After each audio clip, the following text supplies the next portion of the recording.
Okay, last time we talked, I asked you to try this problem for me. Take a pic and put it on Canvas. So I'm going to go through the answers right now. So looking at this vertex, it's the lowest point of this graph. You go right 3 and up 2. So your vertex is 3, 2. This is the lowest point of the graph, so it's a minimum. And how low is he? Well, he's too low. Max and min will always be the y-coordinate to your vertex because it's the y that tells you how high something is or how low something is. That's why I don't look at the x, because max and min is how high or how low, and the y tells you high and low. Okay, the axis of symmetry is your vertical line that splits your parabola in half. Remember, all axis of symmetries are vertical lines, so they are boxes, so x equals, and everywhere on this line, your x is a 3. Okay, if we flip P over, we have to go right twice to hit the axis of symmetry. Choop, choop. So we go right twice again. Choop, choop. That's his reflection point. And to get there, you go right 5 and up 6. So that's 5, 6. To get Q to his reflection, we go once to the left to hop on the axis. Choop. Once to the left to get to his reflection point. Choop. Or corresponding point. And to get there, you go right 2 and up 3. So that's the point 2, 3. This graph goes forever to the left, forever to the right, so domain is all real numbers. This graph only goes forever up, so I find where the y begins, and the y starts right here at a 2, and then when a graph goes up, up, up, up, up, the y's get greater. So that's what number 2 should have looked like. Okay, so on the Canvas calendar, today I have us looking at this whiteboard work that is linked on your Canvas calendar. So if you're able to click on it and print it off, I mean, you're welcome to do that. And if you can't, you can just watch me work. All right. Unfortunately, I can't do whiteboards with you. Sad face, because you're not in front of me. So I am going to do the whiteboard work right here. I'm going to do a couple with you, and then I'll have you try some for me. All right. This one, it might be hard to tell where that y-axis and x-axis are, so I'm going to highlight those for us. Now, I know that the 0 looks like it's right there, but the 0 is right here where your y and x-axis meet, and then these are going by 1s. 1, 2, 1, 2. All right, so the vertex. It's the highest point of the graph. So from 0, 0, I go left 1 and up 1, 2, 3, 4. So it's -1, 4. Is this the highest point or lowest point? It's the highest point, so it's a maximum. And how high is it? It's 4 high. Remember, it's always the y-coordinate of the vertex that tells you how high or low something is. All right, the equation to the axis of symmetry. This is always the vertical line that splits that parabola in half. All vertical lines, remember, are bucks, so we use the letter x, so it's x equals, and then what's your x value everywhere on this line? Your x value is -1. Okay, let's look at domain and range. Does this graph go forever to the left and forever to the right? It sure does, so domain is all real numbers. Does the graph go forever up and forever down? No, it only goes forever down. So let's find where our y begins. And our y begins up here at 1, 2, 3, 4. Our y begins at a 4. And when the graph goes down, down, down, down, down, down, down, down, down, down, y's get less. All right, x-intercepts, also called roots, solutions, and zeros. It's where the graph touches the x-axis. And this graph touches twice, so there's 2 x-intercepts, roots, solutions, and zeros. This guy is 1, 2, 3, 4, 5, a -5. So x equals -5. And this guy is 1, 2, 3. So x equals 3.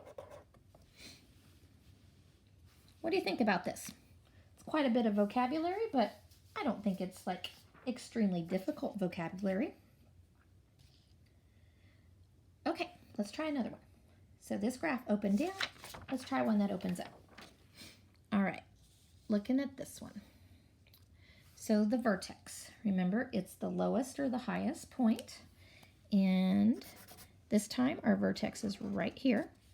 Do you want me to highlight the X and Y axis for you? Does that help? So there's my Y axis and here's my X axis. So to get to this guy, I don't go right or left, so the X is 0, but I drop down 1, 2, 3, 4, 5, so -5. Is this the lowest point or the highest point of the graph? It's the lowest point, so it's a minimum. Well, how low is he? -5. It's always the y coordinate to the vertex that tells you the max or the min. All right, the line of symmetry or the axis of symmetry. Remember, that's the vertical line that splits your parabola in half. Well, this happens to be the vertical line that would split the parabola in half. Remember, he's a vux, so he's x equals, and what's your x value? Everywhere right here. Your x value is 0. So that's your line of symmetry, also called an axis of symmetry. All right, let's look at domain and range. Domain are x's left and right. Does this graph go forever to the left and forever to the right? Yes, forever to the left, forever to the right. That's what those arrows indicate. So all real numbers. Range, these are y's. This is up, down. Does this graph go forever up and forever down? No, it only goes forever up. So let's find where the y begins. And it's the lowest y this time. And how low is he? -5. What happens to the graph? What happens to the y's when the graph goes up? Y's get greater. All right, x-intercepts, also called roots, solutions, zeros. It's where the graph touches the x-axis. It touches twice, so I've got 2 x-intercepts. All right, who's this guy? 1, 2, 3, that's -3. And who's this guy? That's 1, 2, 3, that's +3. So those are my x-intercepts, also called roots, solutions, and zeros. Okay, so now I'm going to ask that you do the next 2 for me. So this page is on your Canvas calendar. If you can print it, you can work them on the page. If you can't print it, no big deal. You could still click on the picture, and on a separate piece of paper, you would write down vertex, give me the answer. Y-intercept, give me the answer. Max, min, give me the answer, etc. Okay, I am going to help you with one thing real quick. X-intercepts. Does this graph touch the x-axis? So remember, here's your x-axis, and here's your y-axis. Does it touch it? Yes, it does. It touches it 1 time. So this time there's only 1 x-intercept. And who is this? 1, 2, 3. All right, so I need you to complete this on either a blank piece of paper, or if you're able to print, then you could do it directly on this paper with the picture, okay? But you do not have to redraw the picture for me or anything. So let's call this number 3. And if you need to look at this longer, you can always pause it. And then if you're pulling this up on the Canvas calendar, this is the next problem. So let's call this number 4. And I'm going to go ahead and highlight the y-axis for you and the x-axis for you in case that's confusing. And so I want you to figure out, you know, all these same things that we've been doing on the other problems, okay? And then once you do these 2 problems, I want you to take a picture of them both, and I want you to put them on Canvas. So you will see a Canvas assignment where you can post your picture. And let's see how you do. I think you're going to do fantastic. All right, that's all for today. Smiley face.